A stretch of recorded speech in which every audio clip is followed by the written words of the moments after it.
Beginilah aktivitas Pak Ustadz warga desa B Srikaton Kecamatan Tugumulyo Kabupaten Musirawas yang bekerja sehari-hari sebagai pedagang kelapa parut di pasar B Srikaton Kabupaten Musirawas. Sebagai pedagang kelapa parut, tak menghalangi niatnya untuk menunaikan ibadah haji ke tanah suci yang dirindukannya sejak lama.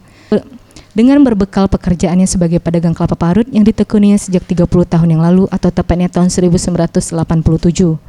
Bisa mewujudkan impiannya menunaikan rukun Islam yang kelima ini bersama istrinya.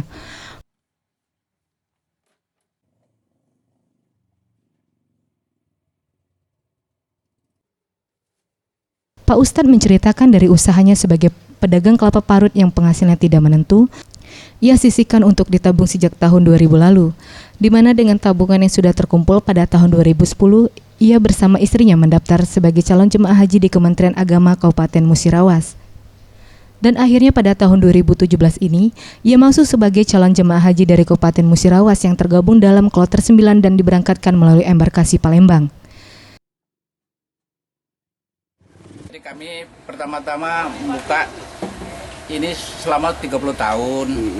Jadi sudah itu terus sedikit-sedikit bisa nabung. Mulai tahun 2000 kita bisa nabung sedikit-sedikit.